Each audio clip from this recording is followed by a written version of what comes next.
Isn't it strange how we've had just 1 week off, and it feels like eons ago? I know. I think it's probably because we've done a lot. You've been baking. It feels like a metric shit ton of bread. It's true, I have, and lots of things have been going on in your life. Yeah, I've been on holiday. I met a friend of yours, which was very, very exciting. A long-term listener, long-time listener, never caller. Well, no, but it was that was slightly strange, and he did acknowledge that. I feel like I know a lot about you, and you know nothing about me, and it's true. Although I know a little more about him. We're talking here about Corbetron, often named, never spoken to until now. Yes, as in me, not on the radio. Corbetron is I think of him as a polymath. It's true. But the other thing, of course, was that you and Bob had a wedding anniversary. Is it okay to say that? Oh, yes, you absolutely can talk about that. So yes. Happy, I mean, by the time people listen to this, it will have been a week old, but still. Yeah, 27 years married, 31 years together. Wow. Yeah, it's a while, isn't it? Yeah, it's a while.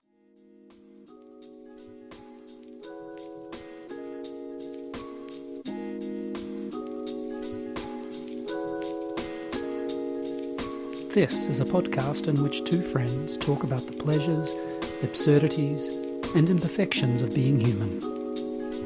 I'm Simon Ellis. And I'm Lee Miller. Welcome to Midlifing.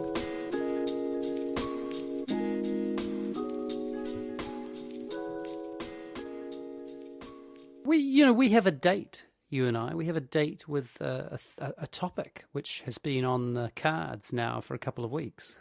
That is a true story, and I'm excited to get to it. And so this comes from watching episode 11, so the penultimate, as my nephew Finn reminded me the other day, because I can never remember what that word means, the penultimate episode of Ted Lasso. And really it's an episode about forgiveness. And you and I traded texts. I guess I'd like to preface this by saying one of the things that happened to me this week is that the very final nail in my mother's coffin was all completed, meaning the stuff that's gone on over her estate, that's now all finished. And the reason I bring that up is because of what happened, it occurred to me, and I don't find this easy to say, but it occurred to me that I'm not sure I could forgive my brother for what I think he did. So, which is different from what he might have done or what he did do, but certainly my experience of what he did. And it occurred to me that I'm not sure I've ever thought that before of anyone or of any situation. And so I wonder what that makes you think. And also it seems like it's a weird thing to say in the sense that it does. I don't feel comfortable, just to repeat myself, I don't feel comfortable admitting to that.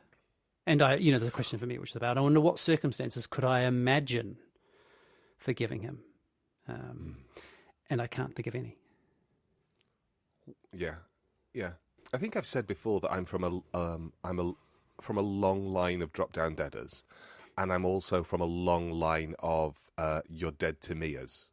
You have said both of those things. Yeah. They'll be familiar to faithful listeners of Midlifing. Those unfaithful amongst you, I will just give a quick précis. My family dropped down dead. It's not complicated. My dad's siblings have all had massive heart attacks and died immediately. That idea of burning bridges and people being dead to us is another thing, that both my parents have siblings who they haven't spoken to for, one of them the entirety of my life. My mum's brother and her haven't spoken since well before I was born. And so you've never met this brother? Never met. Of your mother? Never met. In fact, I have no idea if he's alive. I think he has one child, but also could be dead. No idea. Older than me. So you learned that at quite an early age, or you absorbed that at quite an early age, that was something that happened in families. Yeah, I have the same experience on my dad's side, in that all of his siblings have been cast out at various moments, not from him, but from each other. There was a point where he was the only one who was speaking to everyone.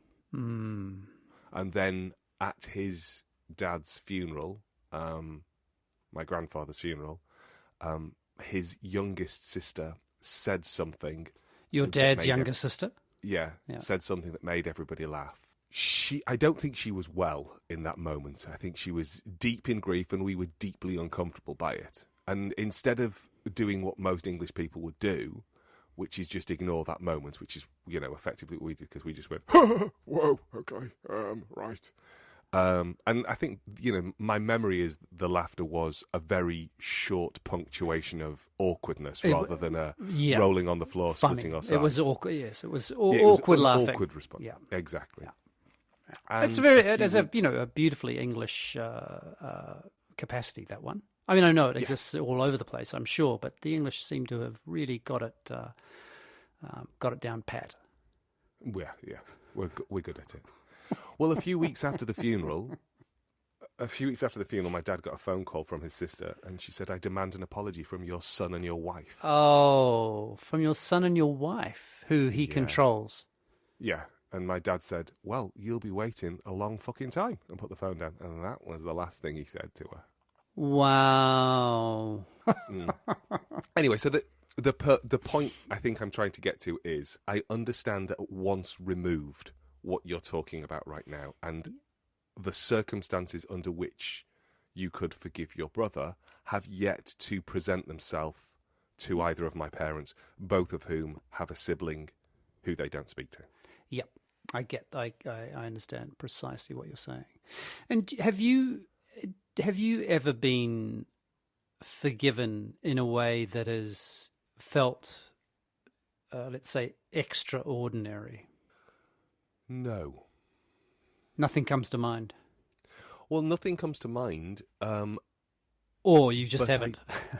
I don't. Well, I suspect that as an only child, there is nobody who I have the levers to hurt enough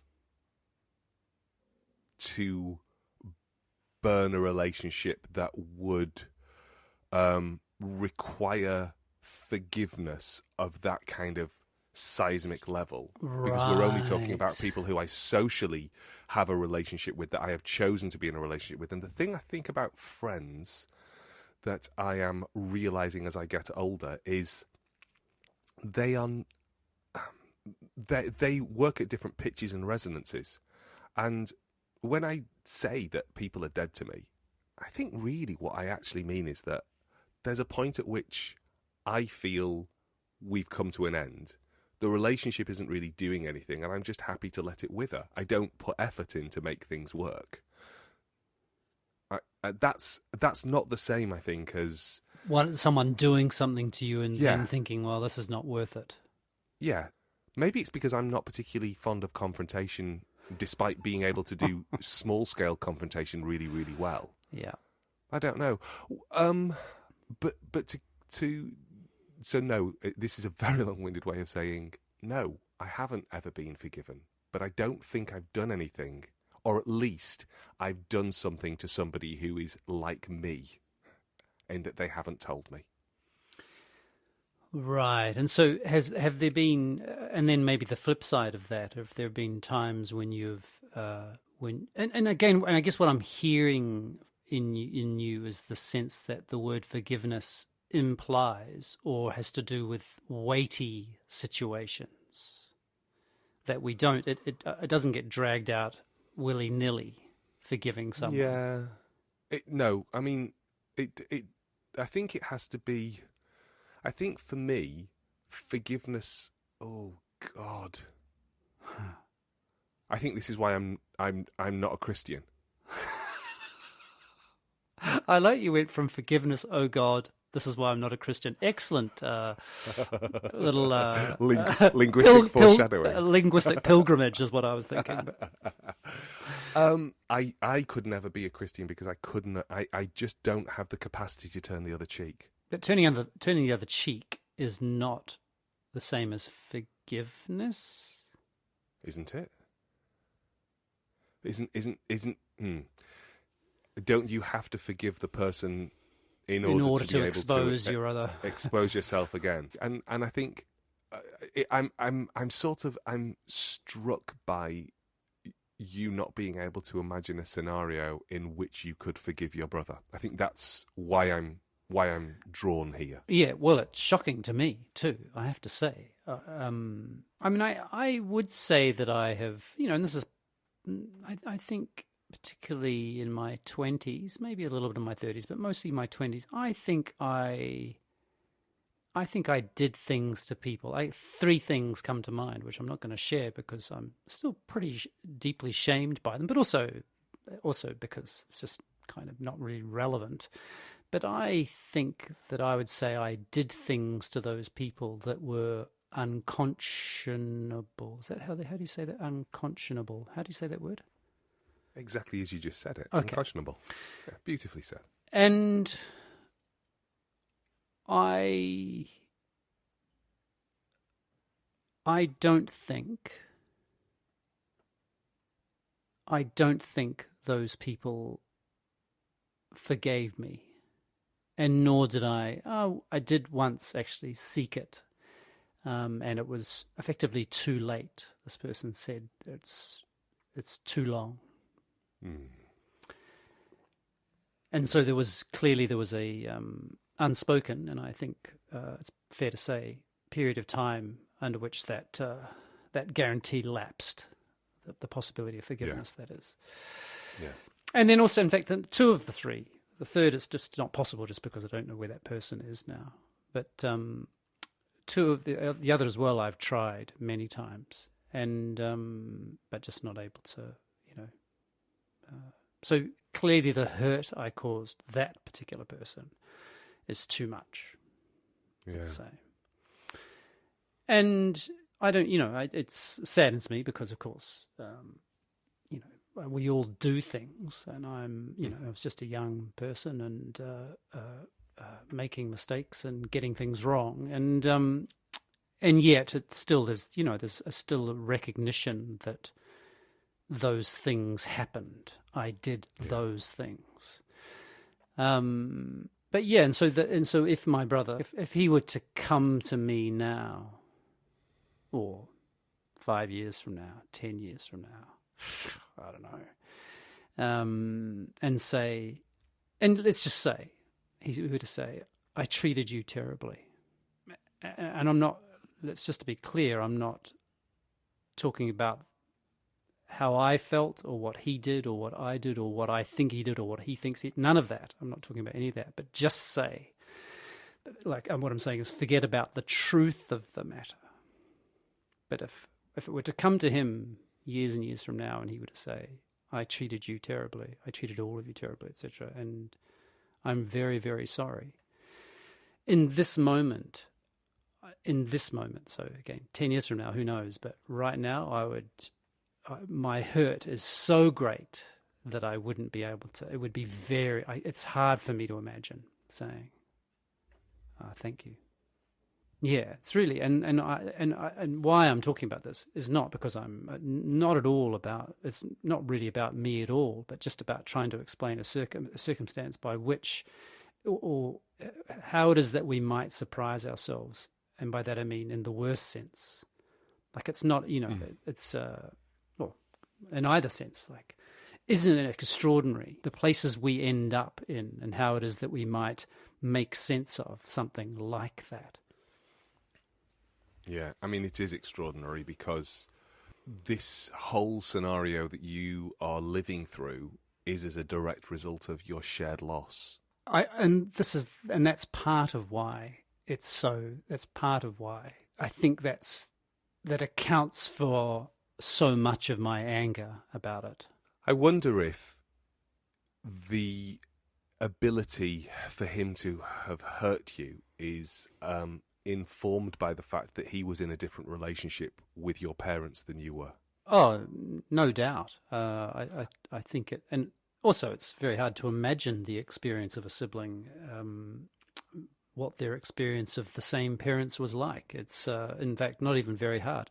Impossible. No, I can think of stories and of events that happened, and some probably apocryphal, and others I witnessed or I remember happening in a particular way that clearly indicate the differences in how we were each loved or cared for by our parents, or how their love was expressed. Let's put it that way. Oh, that's interesting. Yeah, no, I do understand what you mean. I was sort of imagining that you're a lens that's a different, kind of strength, and that maybe your experience of your parents' love was coming through a different. It was being magnified at a much higher level.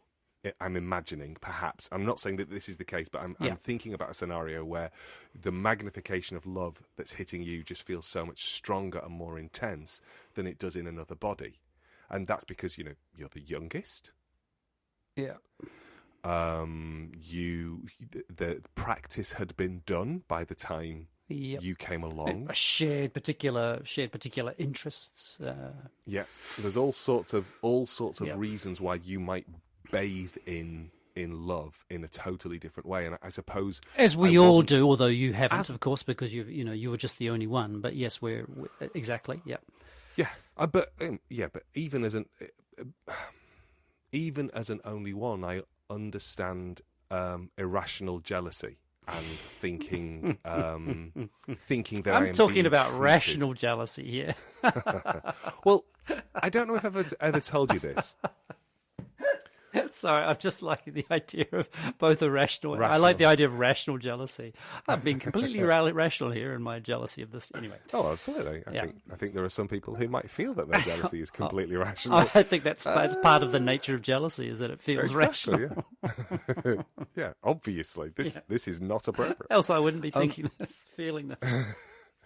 My dad, as you know, was a butcher. Really? Yeah, I don't know if I've mentioned this. No, you haven't. I don't know if I've ever told you that every day he would come home with a little bag of offcuts, of just like little bits of fat and meat in his pocket that he would give to the dogs as soon as he walked through the door. Yeah. So he would walk through the door and he would sit on the bottom step of the stairs, and we had 3 dogs, and these 3 dogs would sit in a row and he would feed them all these little bits. So that was the first thing he did. He didn't say hello, I'm home. That was the first thing. No, he would have said hello, I'm home, but he didn't take his coat off or his shoes off. He didn't wash his hands. Yeah. This was you go, hello everybody, sit down, feed the dog. His ritual. And I remember being jealous of the fact, I was a very, very young child, but I remember being jealous of the fact that I wasn't being given any of this meat. And I've said that out loud to my dad. It's such a beautiful story. And his response was, well, you would have only had to sit down and I'd have given you some. So for him, it wasn't about exclusion. It was about I'd never sat there wanting to eat a piece of raw off-cut meat. So that's why I didn't get any. If I'd sat down, I would have been given some. So, so I suppose what I'm saying is, even as an only child, I understand the idea of feeling outside of parental love. What I hear is that you're calling my siblings dogs. That's all I got from that story. You're such a dick sometimes. Did you say I'm such a dick sometimes? Yes, I did say that. Because you know I'm not calling you siblings. Of course I know. Dogs. You're such a poop head. No, I think I'm trying to imagine a world or a scenario in which I'm trying not just to say hurt people, because that's just shit, but also true. Yeah. But, also, our podcast is much more like Ted Lasso than it is Succession, frankly. Don't know what that means because I've not seen it, but I know that it's about mean folk. Yeah, it's the other. It's the other vision of humanity, basically. Yeah. So I guess that's all I'm thinking about, that idea that if the way that the love was refracted through a person Yeah. feels at a different resonance. Does that? We say that was the way I was coming at it. Not if you were to try to model how you feel your mum would be in this moment. Yeah, exactly. Or even, also, part of growing up is meeting and not meeting the expectations of your parents, or part of becoming, let's say, an individual. And so I can choose to be guided by my perception of of her expectations, or I can not. And so, but I think there's an opportunity. Like I say, I think there's an opportunity here to be guided in a way that I think she would want. But I don't. Those things are all there. There's a lot of hypotheticals in there. That's for sure. Yes, of course there are. Yeah. It's really it's what you're saying though is intriguing, because it one of the things that this has brought home, and I suspect any of our listeners who have had whose parents are dead, or have had both parents are dead, or will have likely experienced some form of the strange reenactment of being children again, but in the bodies of middle-aged human beings, where all of the pettiness and things that seem to have gone away and that, long forgotten, at least for me, seem to be replayed and reenacted, and it's truly bizarre. I can't think of any other word, or perhaps another word is maybe it's just completely natural. I don't know.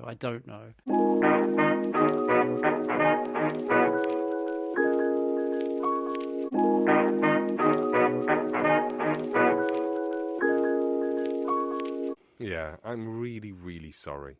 Oh no, thank you. Thank you. It's it's been also fascinating, but shocking and terrible. Wouldn't wish it on anyone. No. Also, I feel for us. When I say us, I mean my siblings and me. It's that's messy stuff to be dealing with. Mostly, I feel is sadness. I'm not in a rage. Mostly, I feel is just deep, deep sadness.